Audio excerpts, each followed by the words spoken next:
Buenas, buenas tardes, ¿me escuchan? Sí, doctor. Sí, doctor. Bien, vamos a continuar con la clase del día de ayer. Vamos a hablar acerca de, en esta oportunidad, de características respecto a la epilepsia.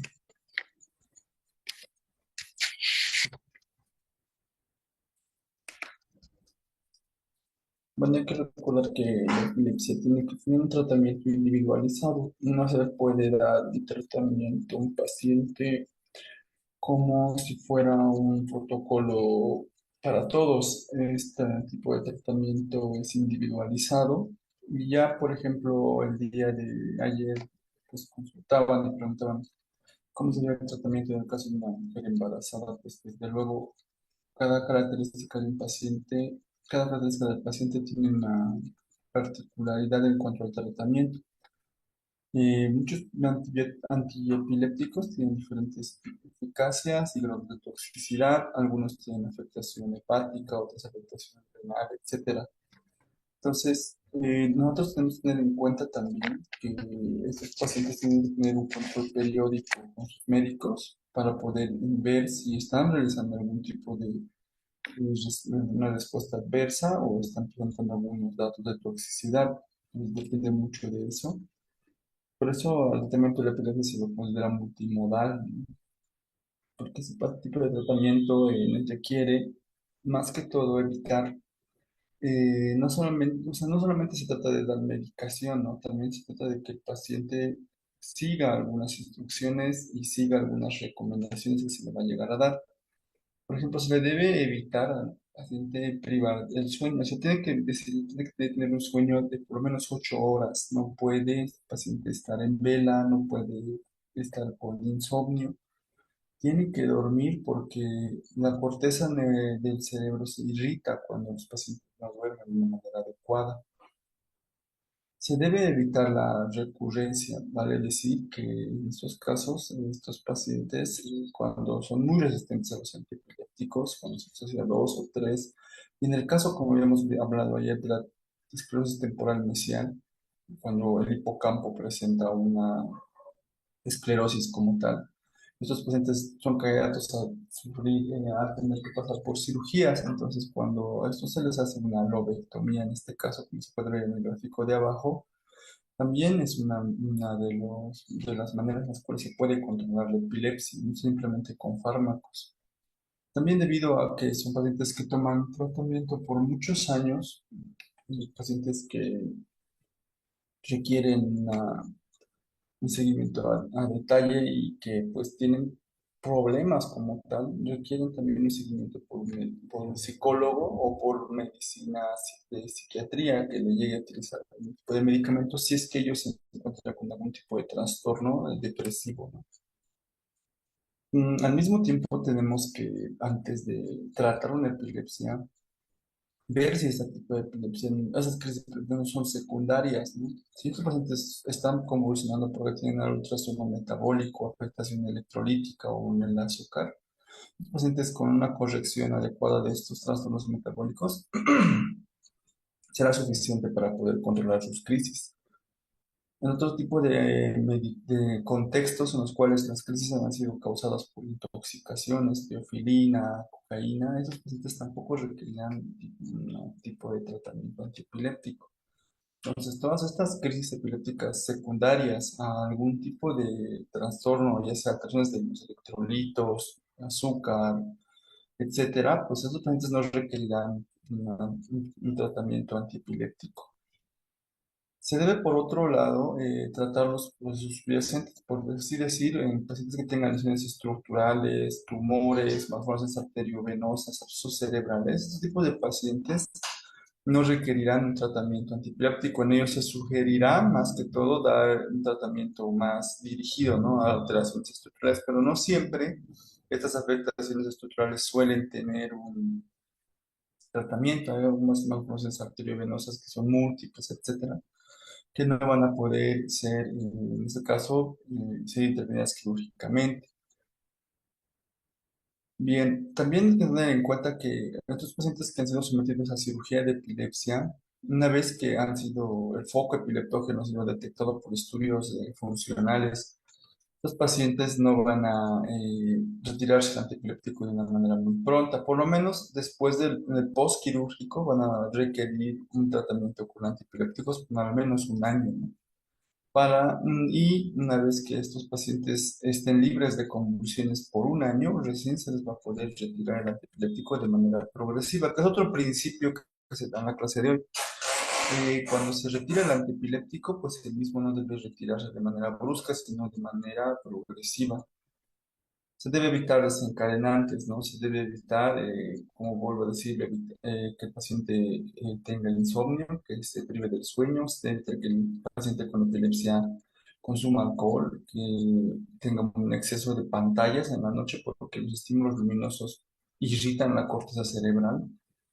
En algunos tipos de epilepsia que el desencadenante sea música o voces específicas, en esos casos también se debe tener en cuenta evitar ese tipo de desencadenantes. Porque el paciente con crisis epilépticas, el paciente epiléptico conoce su enfermedad, sabe cuáles son los factores desencadenantes y más allá de avisar al paciente que evite este tipo de estímulos, recomendar a los cuidadores y a los familiares que estos estímulos sean también controlados por ellos. Bien, volvemos a ver esta parte del tratamiento antiepiléptico, entonces se tiene que tener en cuenta varias cosas, ¿no? Si el tipo de convulsión que tiene el paciente, ya sea focal o generalizada, ya sea de tipo mioclonías o el tipo de ausencia, ¿cuál de todos los antiepilépticos será más eficaz para tratar este tipo de crisis? ¿Y qué tipo de efectos adversos puede generar? Algunos antiepilépticos en el inicio del tratamiento pueden generar sedación, por eso se inicia el tratamiento de manera progresiva también, para ver qué tan tolerable es el paciente a los efectos adversos. Si es que tendrán problemas o sea, tendrán una marcha táxica, tendrán mucho desequilibrio, tendrán visión doble, son cosas que hay que recomendar al paciente que al principio puede presentarlo o puede presentarlo cuando esté presentando intoxicación por estos medicamentos. Se debe tener en cuenta también que ellos deben avisar si presentan alguna lesión en la piel, ¿no? Si están presentando lesiones en la piel, entonces estos tipos de pacientes están presentando respuestas idiosincráticas. Un tipo de alergia a los antiepilépticos se puede manifestar con lesiones exantematosas en la piel. También puede haber otro tipo de reacciones como la supresión de la médula ósea o la toxicidad. Se recomienda, por tanto, a esos pacientes pedirles estudios laboratoriales. Si estamos nosotros sospechando que el paciente que va a tomar medicamentos por muchos años está empezando a presentar lesión hepática, porque más del 80% de los medicamentos se sabe que tienen pues, un metabolismo hepático, sobre todo hay muchos antiepilépticos, entonces tenemos que tener unos laboratorios basales, ¿no? Saber cuánto están nuestras amenazas al empezar el tratamiento y hacer controles regulares de 2 o 3 veces al año, controles laboratoriales que puedan verificar que no están generando lesión hepática estos medicamentos. Y también biometría hemática, porque una de las reacciones igual que se pueden esperar son la supresión de la médula ósea, los pacientes que lleguen a tener anemia o que lleguen a tener disminución o leucopenia o a la vez una visitopenia combinada con plaquetopenia. Entonces hay que tener mucho cuidado al momento de hacer seguimiento en ese tipo de pacientes. Se debe aplicar también las pruebas genéticas en países en los cuales se tenga acceso a las mismas.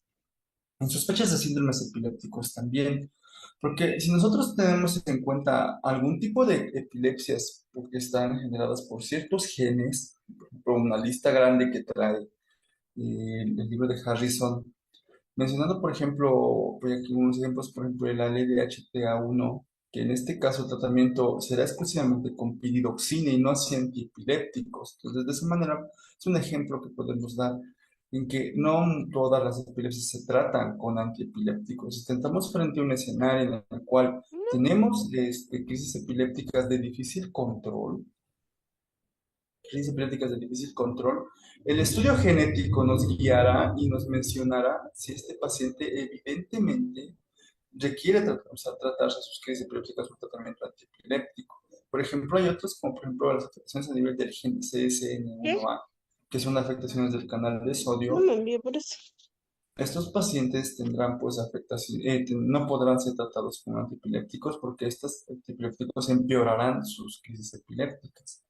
Y así hay varios ejemplos y pues que nosotros nos lleva a entender que un tratamiento polimodal de la epilepsia requiere también de un estudio genético. Respecto a las crisis epilépticas focales, que ya pues hemos descrito ayer bien las características, marcha jacksoniana, algunos que tienen parecida de TOD, algunos que no tienen compromiso de la conciencia, la mayoría de las crisis focales requerirán un tratamiento antiepiléptico con las listas que se menciona acá, como ejemplo la carbamazepina, que es el más accesible en comunidades de Bolivia, por ejemplo, que no tienen un libre acceso a los medicamentos. La mayoría de estos cuentan con carbamazepina, entonces a veces por eso se utiliza este medicamento. Sin embargo, muchas de las guías de epilepsia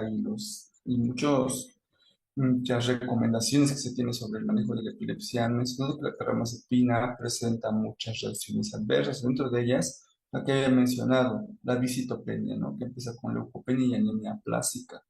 Entonces, es muy importante que los pacientes tengan un control continuo de lo que son la biometría hemática. Por otro lado, la lamotrigina también es un medicamento ideal para las crisis focales. Sin embargo, se ha mencionado que suele presentar en muchos pacientes, porque hay una predisposición genética desde luego, que lleva a que la mayoría de nosotros llegue a desarrollar respuestas adversas en nivel cutáneo con el uso de la lamotrigina. Respecto a la difenidantoína, que es también conocida como fenitoína, esta suele generar problemas relacionados sobre todo al hirsutismo. Entonces, si tienes en casa una paciente mujer y tienes otro tipo de disponibilidad de medicamentos, puedes optar por otros antes de utilizar lo que es la iractoína. Porque pues a paciente le va a generar hirsutismo, le va a generar características masculinas. Entonces, eso pues desde luego no es ideal, ¿no? Las mujeres, la reproductiva, mujeres jóvenes. También hay que tener en cuenta que se puede utilizar el levetiracetam, pero hay que pensar también que esos pacientes, si traen ya trastornos psicógenos de fondo, pacientes muy ansiosos, con tendencia a la ansiedad y a la depresión, o son pacientes que tienen hiperactividad, por ejemplo, el medicamento con el levetiracetam va a empeorar estos síntomas. Entonces, los pacientes con epilepsia focal, con trastornos psiquiátricos de fondo, el levetiracetam va a ser desfavorable para ellos porque tiene una reacción adversa de irritabilidad y genera mayor ansiedad. Hay otro antiepiléptico como es el topiramato. Esos pacientes están relacionados a los cálculos renales, ¿sí? Y a un riesgo de glaucoma. Vale decir que si este paciente con epilepsia tiene como antecedente que sus familiares tienen cálculos renales o que él ya tiene el antecedente de enfermedades de lo que es la presión intraocular, entonces tendrás que escoger otro antiepiléptico antes de escoger, por ejemplo, el topiramato. Respecto al ácido valproico, el ácido valproico es un medicamento igual de fácil acceso, un medicamento que se utiliza mucho, pero se prefiere utilizarlo en las crisis focales que se generalizan. El ácido valproico ha mostrado mayor beneficio en aquellas crisis epilépticas que tienen un compromiso de la corteza cerebral generalizada. Entonces, ¿en qué escenarios se pueden utilizar? En las crisis focales que se generalizan, que empiezan focales y luego terminan de una manera generalizada. Como hemos visto, la clásica tónico-clónica generalizada, que hemos mencionado que suele tener síntomas focales, y ese tipo suele ser la crisis focal que progresa a generalizada. Los pacientes suelen beneficiarse del tratamiento con ácido valproico, pero suelen generar problemas hepáticos, problemas en la médula ósea, pues que no desde luego va a nosotros decir que pues vamos a evitar eso. Son respuestas idiosincráticas. No todo paciente va a presentar estas reacciones adversas. Una reacción muy conocida del ácido valproico es la teratogénesis, ¿sí? Entonces, en pacientes que tienen, por así decirlo, están embarazadas, entonces hay que tener mucho cuidado en utilizar este tipo de medicamentos. Las cajas que hablan de ácido valproico mencionan que hay que tener mucho cuidado en presentar, en tratar a embarazadas con ácido valproico. Y al mismo tiempo también suele complicar algún tipo de cuadros en los cuales son, por ejemplo, el síndrome de ovario poliquístico. Entonces, eso igual suele ser unas recomendaciones para no utilizar el ácido valproico en mujeres en edad reproductiva, sobre todo porque puede generar alteraciones en el desarrollo. Y igual existe una lista grande de antiepilépticos que pues también pueden utilizarse en la crisis focal, dentro de ellos a recordar la lacosamida y la gabapentina. La gabapentina es un medicamento que se lo conoce para el tratamiento del dolor neuropático, pero la naturaleza del mismo y la utilidad inicial que ha tenido la gabapentina y también la pregabalina son medicamentos antiepilépticos como tal, solo que a dosis bajas se les puede utilizar para controlar el dolor neuropático. Bien, y pues que al final ha sido más que todo actualmente en la medicina moderna, más utilizados con ese fin. Ahora, respecto a las crisis generalizadas, se debe pensar más que todo que el ácido valproico y la lamotrigina y el levetiracetam son los más utilizados en estos casos, ¿sí? Son los más importantes y los más utilizados. El ácido valproico será utilizado sobre todo en tipo de crisis epilépticas de ausencia, mioclonías y las atónicas. Entonces hay que tener en cuenta que este tipo de crisis epilépticas que tiene tu paciente va a tener una buena respuesta al ácido valproico. El levetiracetam también suele ser utilizado, pero con el hecho que hay que tener en cuenta que este es el medicamento más utilizado en mujeres con epilepsia, teniendo en cuenta que el ácido valproico presentaba reacciones como, por ejemplo, hirsutismo, tendencia al riesgo de síndrome de ovario poliquístico y también que puede generar problemas en el desarrollo en embarazadas. Entonces, por eso se llega a utilizar mejor el levetiracetam y es el que mejor se puede indicar en mujeres con crisis epiléptica, mujeres con epilepsia.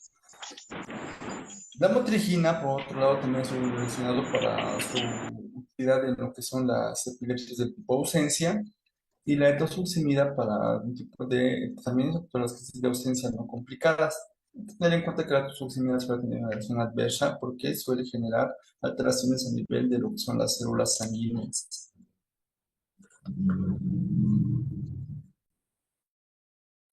Bien, por otro lado, se debe recordar, vuelvo a hacer énfasis en esto, que si existe una monitorización adecuada de los pacientes con epilepsia, se debe al paciente decir que no puede descontinuar el tratamiento de una manera, de un día para el otro. Si siente que está teniendo reacciones adversas como las que se ven acá, pues, lesiones cutáneas, reacciones cutáneas, el paciente debe acudir de manera inmediata con su médico para poder discutir estas reacciones, dar otro tratamiento, dar recomendaciones sobre esto y escoger un antiepiléptico adecuado para él. Entonces, no se debe mencionar al paciente que el tratamiento va a ayudarle, ¿no? A que las convulsiones que puedan controlarse las convulsiones, que el hecho de que retire el tratamiento de un día para el otro va a hacer que él tenga más predisposición a las mismas. Se debe también al tiempo ver que este paciente, si tiene reacciones adversas muy importantes, se debe reducir la dosis o se debe mencionar que si no está presentando reacciones adversas, se la pueda subir un poco más. Entonces, esto depende mucho ya del manejo un poco más estricto a partir de médicos relacionados a neurología. Entonces, si, por ejemplo, el paciente está teniendo muchos efectos secundarios, como por ejemplo somnolencia, se le puede indicar que puede bajar la dosis poco a poco, de manera progresiva. Esto va a ayudar mucho a que el paciente pueda ya otra vez volver a adaptarse a su medicamento y tener un apego más adecuado.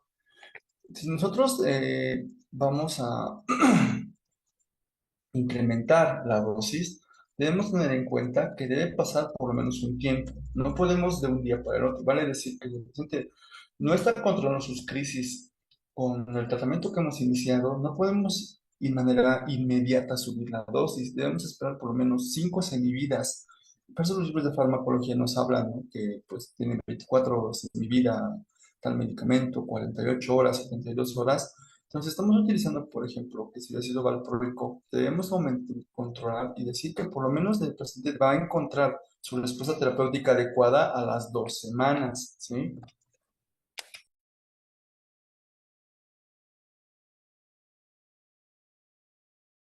Continuamos. Entonces, respecto a la monitorización, existe una parte del texto que habla de los valores séricos, vale decir, de carbamazepina sérica, niveles de ácido valproico sérico.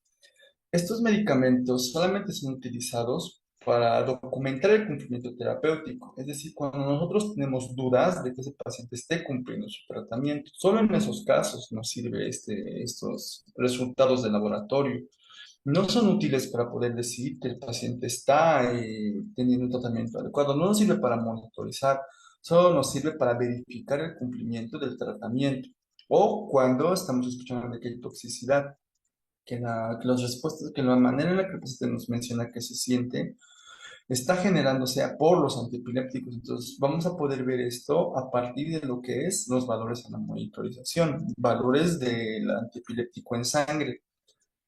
Entonces, debemos determinar que estas dosis adecuadas del antiepiléptico van a ser a partir de que el paciente, cómo están sus crisis, su frecuencia de crisis y si está presentando o no efectos secundarios.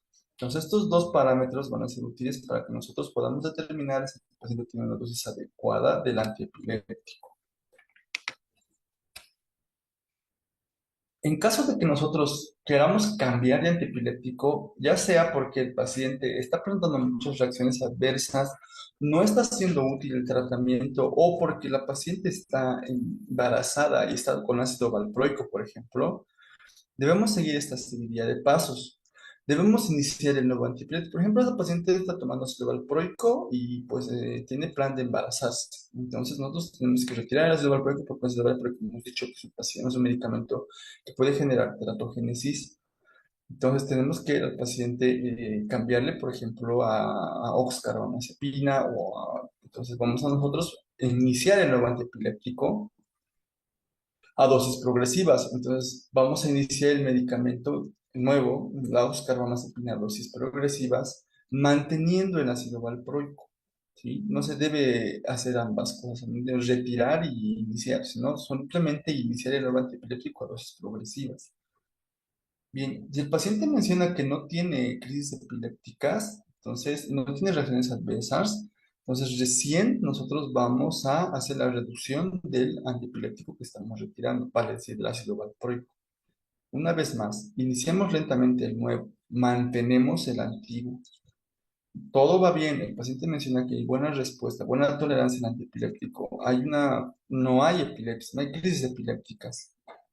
Recién vamos a ir retirando el antiguo antiepiléptico, progresivamente.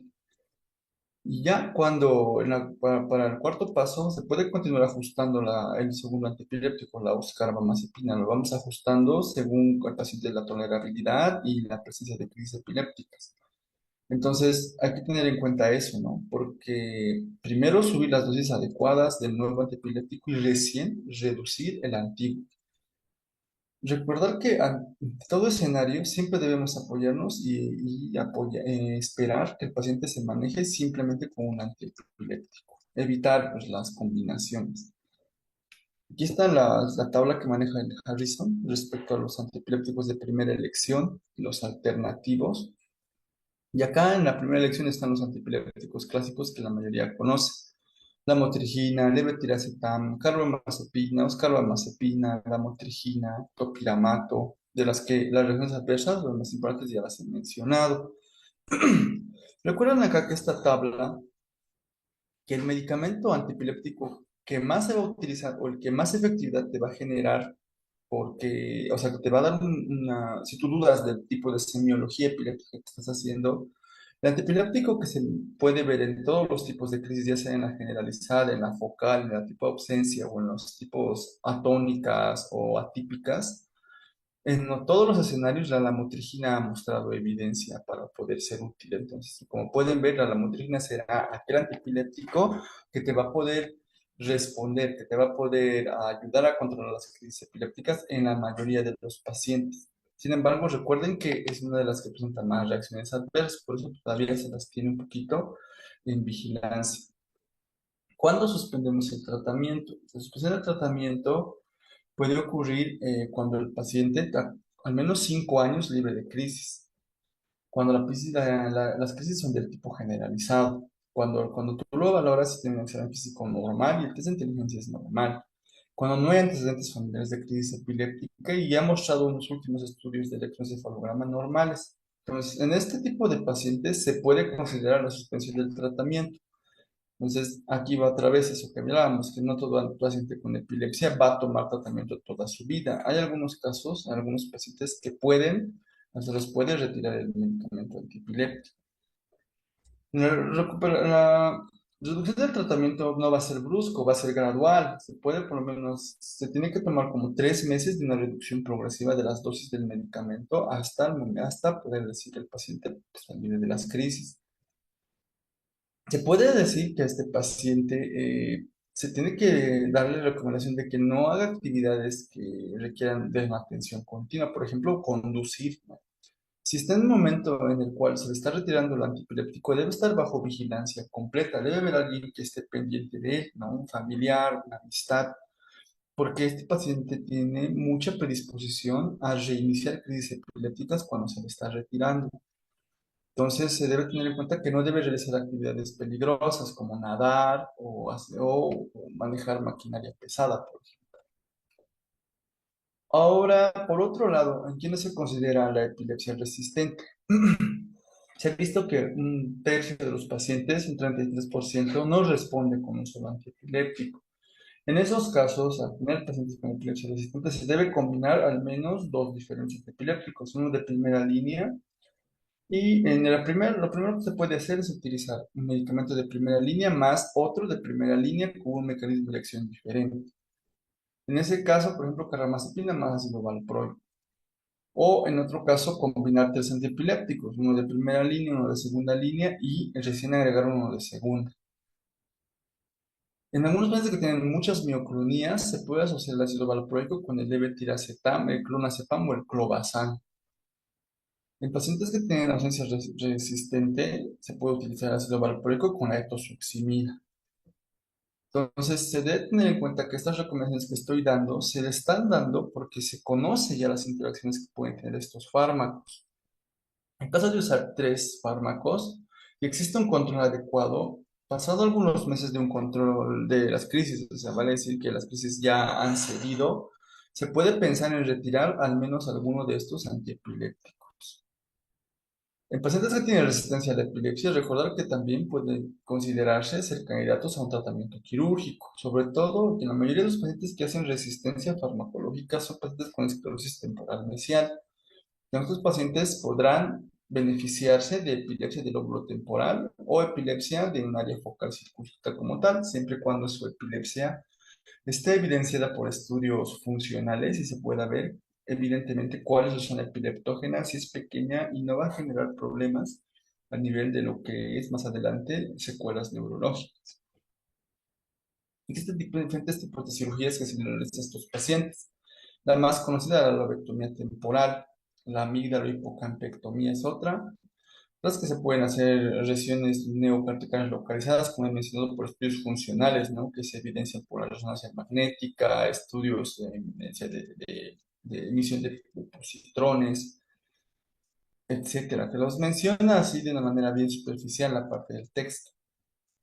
Estos pacientes serán candidatos a realizar transección subpiral, en otros de los cuales se puedan hacer hemisferectomías o resecciones multilobulares, hemimegaloencefalia, o sea, vale decir que los pacientes que hayan tenido, habíamos usado una resonancia magnética la clase de ayer, en la cual se podía evidenciar que todo un hemisferio estaba comprometido. En los pacientes que han vivido ya muchos años con un hemisferio comprometido, se les puede retirar un hemisferio y se puede evidenciar a este nivel que estos pacientes ya no tengan esos focos epileptógenos. Los pacientes que tienen síndrome de Lennox-Gastaut se ha evidenciado que en algunos ha habido beneficio con la sección del cuerpo calloso, porque recuerden que el cuerpo calloso es esa área del cerebro que conecta ambos hemisferios.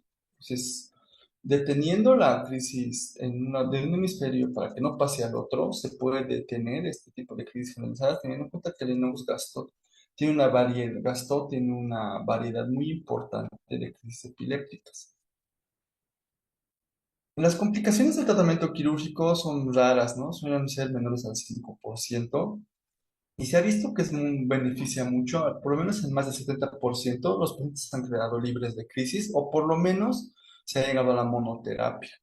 ¿Sí? O sea, se ha podido controlar simplemente con un medicamento. De pacientes que requerían 3 hasta 4 antiepilépticos, ahora simplemente usan uno y tienen un control adecuado, o sea, pueden volver a tener una calidad de vida adecuada. Entonces, la cirugía está demostrada que disminuye la frecuencia de crisis y también mejorar la calidad de vida de estos pacientes. Ahora, por otro lado, respecto al estado epiléptico, no estoy pasando, ya hemos hablado de tratamiento quirúrgico, y ahora el estatus epiléptico como tal, que es una emergencia, es algo que se ve en las salas de urgencias todo el tiempo. Los pacientes de crisis epilépticas, el estado epiléptico como tal, se puede conceptualizar de la siguiente manera. Son crisis epilépticas continuas, ¿sí? O repetidas que tienen alteración de la conciencia en el periodo posictal.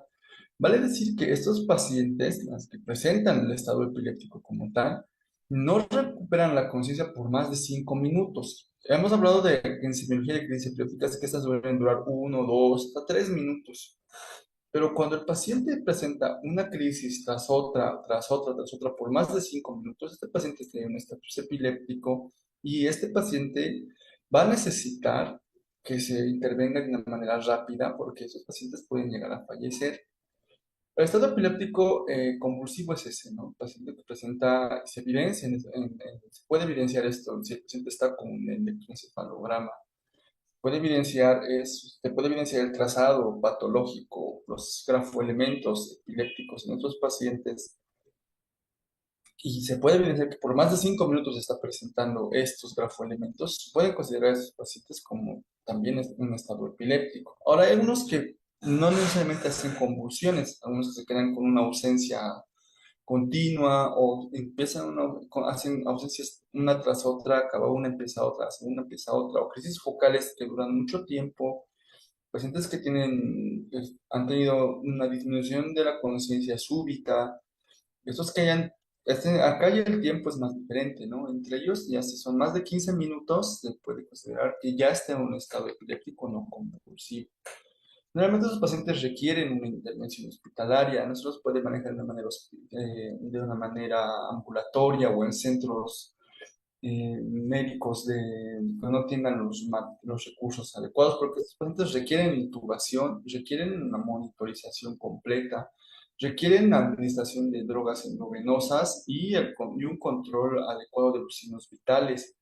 Entonces, no todo paciente con estado epiléptico va a poder ser manejado en un centro pequeño, siempre va a requerir que sea transferido a un nivel mayor, pero para ello tú tienes que hacer un diagnóstico adecuado del estado epiléptico y eso parte que pues sepas cuánto tiempo pasa, ¿no? Y hemos dicho que en crisis epilépticas más de 5 minutos ya se lo considera un estado epiléptico.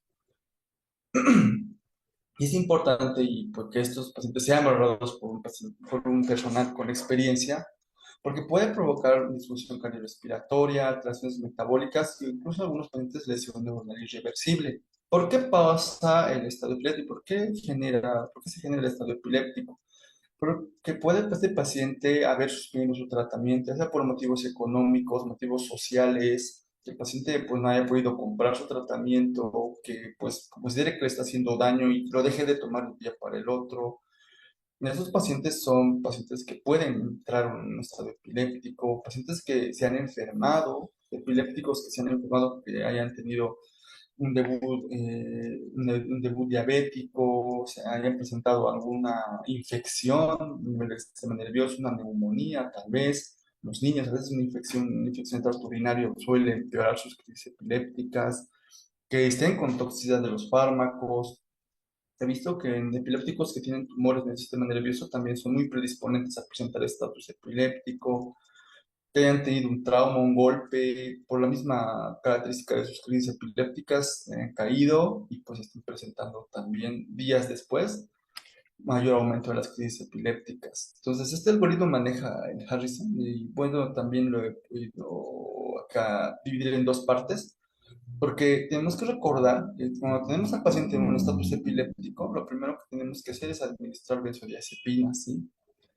La benzodiazepina ideal, el lorazepam LZP está mencionado acá, la dosis crionoposo también, o el midazolam. Sin embargo, en nuestro país, el medicamento que está más accesible es el diazepam, ¿sí? Entonces, no por el hecho de que no tengamos una benzodiazepina en la mayoría de los hospitales, pues no vamos a dar nada al paciente. Él requiere como primer tratamiento, como primer medicamento a ser indicado, una benzodiazepina y en ese caso, si es el diazepam, se le indica el diazepam. Posterior a ello, se tiene que utilizar un fármaco anticonvulsivo endovenoso. En la mayoría de los casos se usa el ácido valproico, pero en nuestro medio se usa la fenitoína. En el caso de que ya haya habido una respuesta a este paciente haya mejorado, pues simplemente con indicar el anticonvulsivo endovenoso por unos días y luego pasarlo a vía oral será suficiente. Pero hay pacientes que tienen resistencia a la misma, o sea, 30 minutos y suelen seguir convulsionando. Esos pacientes son candidatos a recibir una dosis de midazolam o en este caso también puede utilizarse el propofol, o sea, pacientes que ya requieren pues, medicamentos anestésicos porque pues han generado un estado epiléptico resistente. Entonces, hay escalas, benzodiazepinas, fármaco anticonvulsivo endovenoso, si el paciente no ha respondido adecuadamente, se sigue utilizando otro fármaco antiepiléptico, anticonvulsivo endovenoso, levetiracetam, puede ser, topiramato.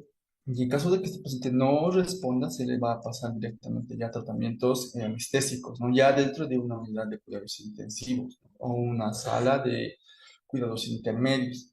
Todo esto ha sido pues bien descrito por ya con una recomendación de clase uno ya en estudios en cuales se han realizado con varios pacientes, ¿sí? En muchos pacientes multicéntricos de varios hospitales los cuales se ha podido evidenciar que las recomendaciones que he mencionado acá, que he mencionado también el libro de Harrison, está pues bien descrito ya pues en evidencia científica.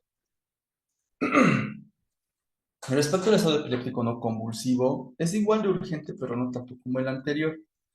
Este puede generar a veces estar acompañado de alteraciones metabólicas, alteraciones del azúcar, alteraciones de los electrolitos. Entonces, se debe indicar que se debe modificar el tratamiento lo más pronto posible. Suele ser, como digo muchas veces, porque el paciente deja de tomar su medicación y pues que en todo caso lo que se tiene que hacer en estos tipos de estados epilépticos es reiniciar el epiléptico nuevamente.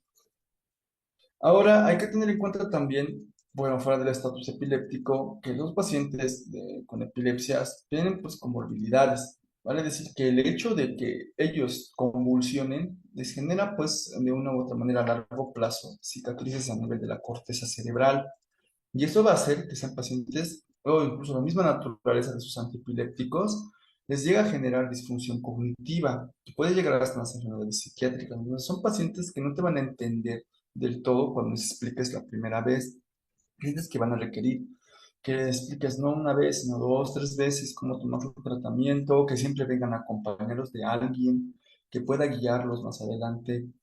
Entonces, son pacientes que pueden tener, ¿no?, esas alteraciones cognitivas, por lo cual estos pacientes tenemos que tener un cuidado especial con ellos. ¿En quiénes se ve generalmente eso? Pacientes con epilepsia que tengan focos en el lóbulo temporal, pacientes con epilepsia que tengan anomalías intelectuales en el electroencefalograma, alteraciones en el desarrollo, o pacientes que tengan lesiones cerebrales, ¿no?, en el por alteraciones de migración neuronal, por ejemplo, que tengan unas tomografías, resonancias magnéticas con un parénquima muy alterado. Entonces, para que el paciente tenga un tratamiento adecuado, se debe hacer un tratamiento, se debe hacer dar recomendaciones también a la familia, a su grupo de amigos, a su pareja, a sus hijos, y mencionar que pues el paciente necesita que se le dé un tratamiento correcto, se pueda tener una comunicación adecuada con su médico para que podamos ver si este paciente está haciendo toxicidad o no la está haciendo.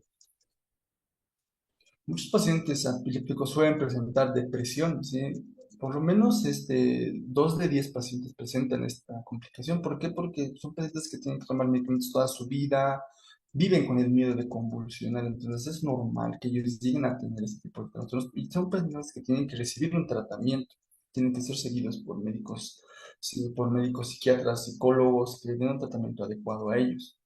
Por eso es que muchos pacientes con epilepsia tienen una alta tendencia al suicidio. Antidepresivos tricíclicos ayudan a reducir el umbral convulsivo, así que hay que tener cuidado con eso. Por eso es mejor utilizar los inhibidores de captación de la serotonina.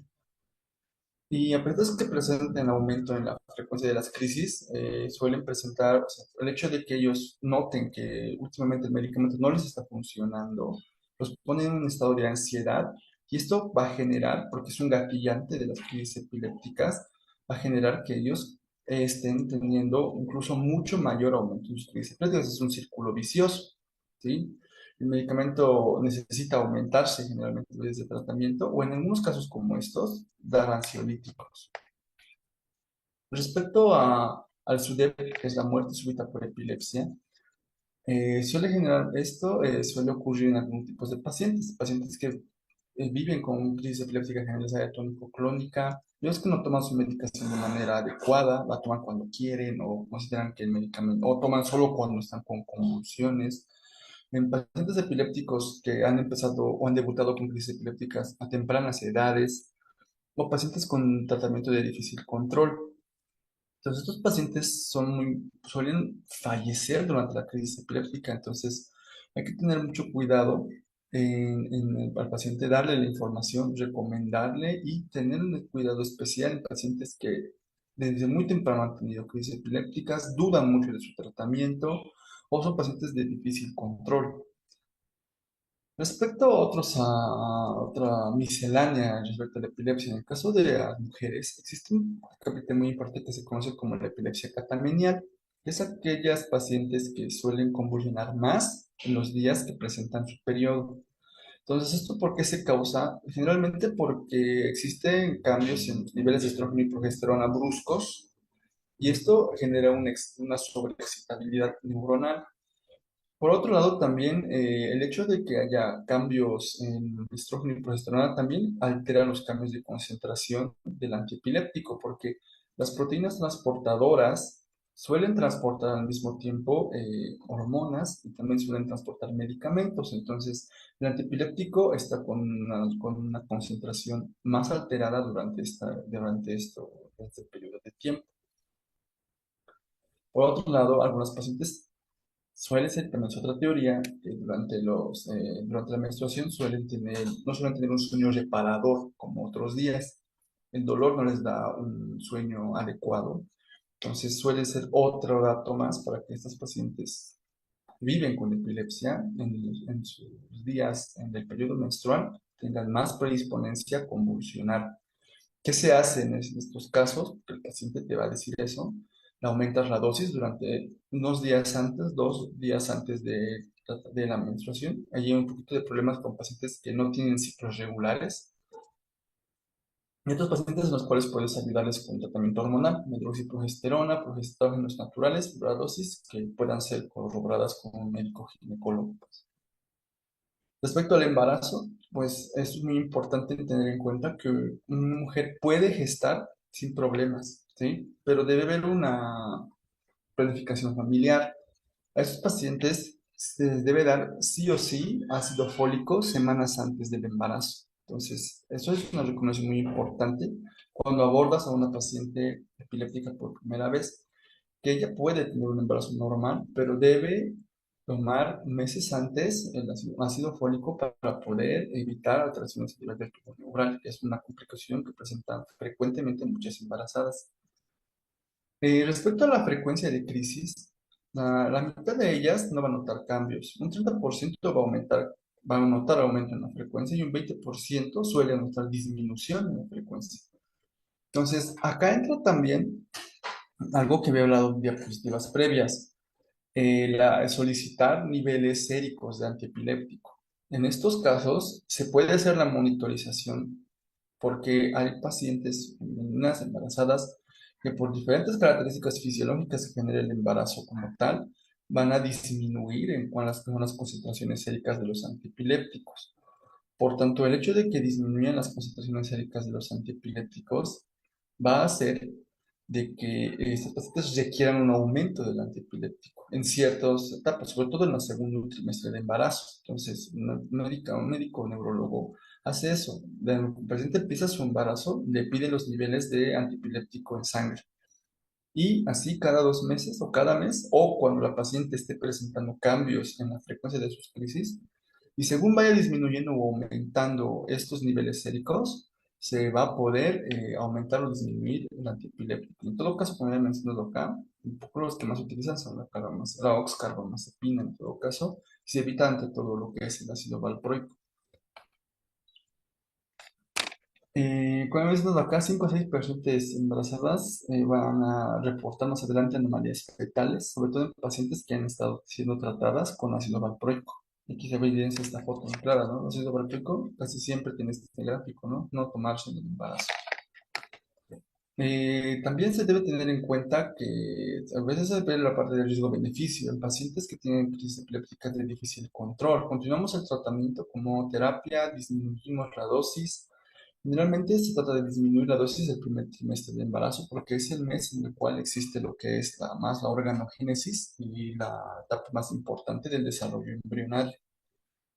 Se debe recomendar, como he mencionado, la toma de folatos de 1 a 4 miligramos día, sobre todo en antiepilépticos que tienen efectos antifolato, la mayoría de los medicamentos que se utilizan para las crisis focales, por ejemplo.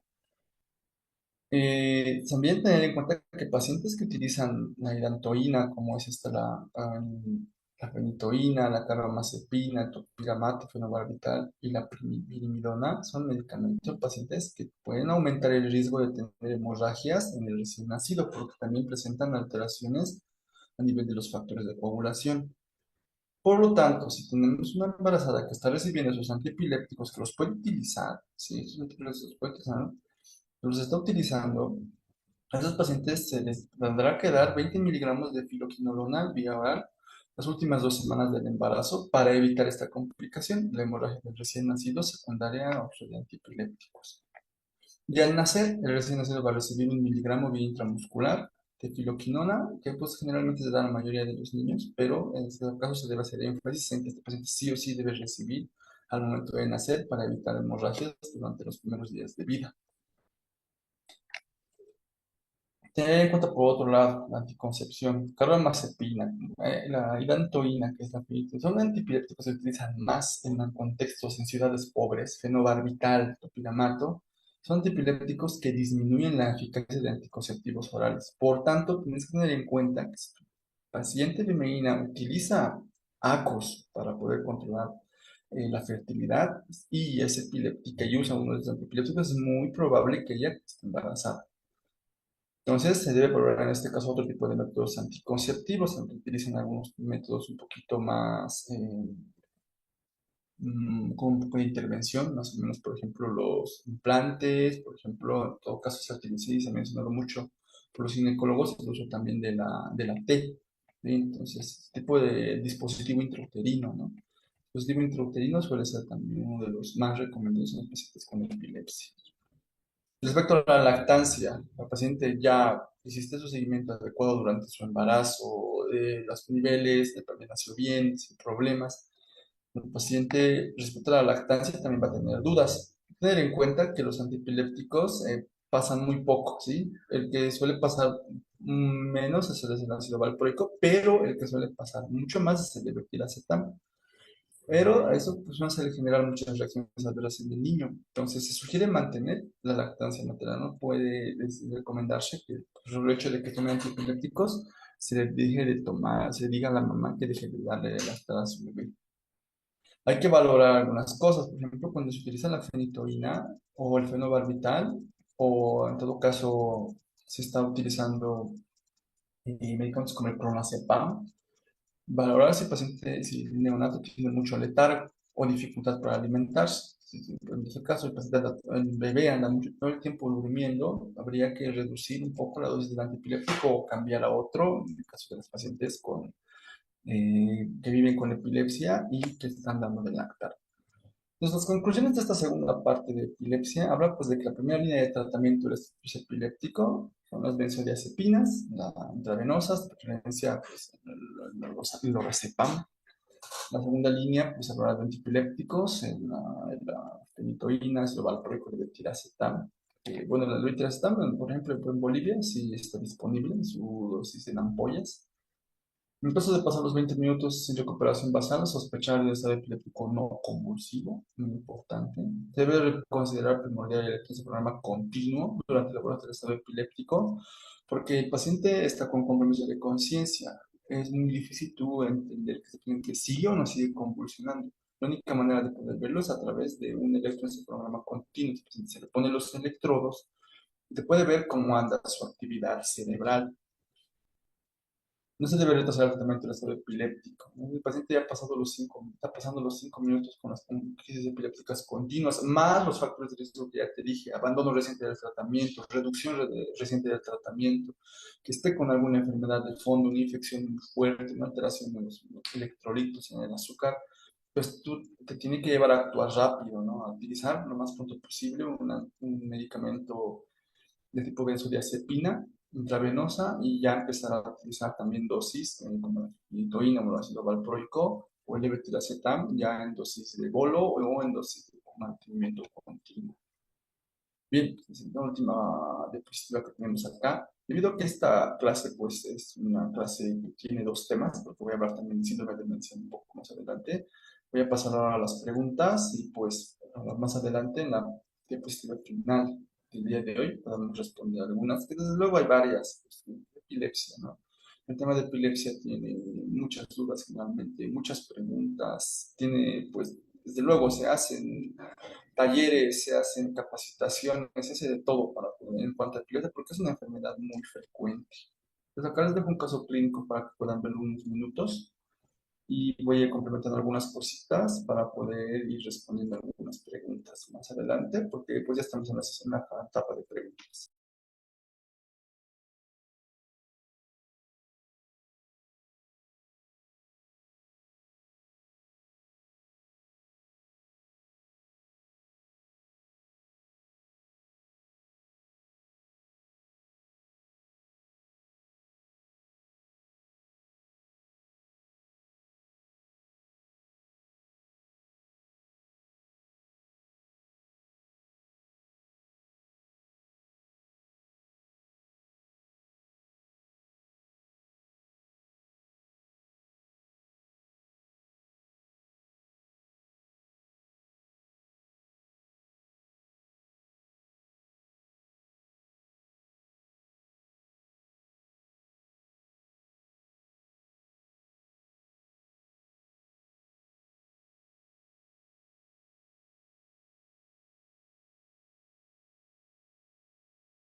Bien, vamos a dar algunas aclaraciones sobre el caso clínico acá y pues lo interesante que se está mencionando acá una epilepsia refractaria al tratamiento, ¿no? El paciente que está utilizando tres diferentes medicamentos, los niveles de antiplásticos son entre los rangos terapéuticos, pero el electroencefalograma muestra grafoelementos pues, que mencionan que el paciente está con un descontrol en cuanto a las descargas sinápticas en la corteza. Recuerdo que en las mujeres en edad reproductiva, el medicamento ideal va a ser el levetiracetam. Por eso es que se está rotando en este caso el losartan levetiracetam. Y pues recuerden que lo primero que se hace es iniciar el levetiracetam de manera progresiva. En este caso estará por un momento tomando 4 antiepilépticos. Y luego más adelante, cuando el paciente mencione que ha habido un cambio en su frecuencia de crisis, se le va a ir retirando poco a poco el clobazam.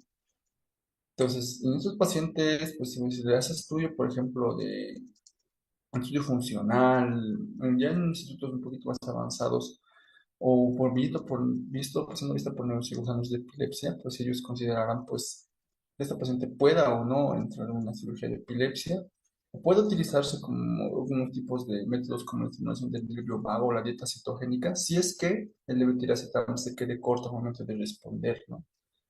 Entonces, también por otro lado, al esta paciente, al ser una paciente que pues, toma sertralina, el hecho de que tenga depresión suele hacer que muchos pacientes con epilepsia dejen de tomar su tratamiento, lo tomen de una manera muy discontinua. Entonces, hay que tener en cuenta que, pues, en estos casos, la valoración por un especialista del área de la salud mental es muy importante.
Muy bien, para que no se haga tan larga la sesión del día de hoy, voy a comenzar.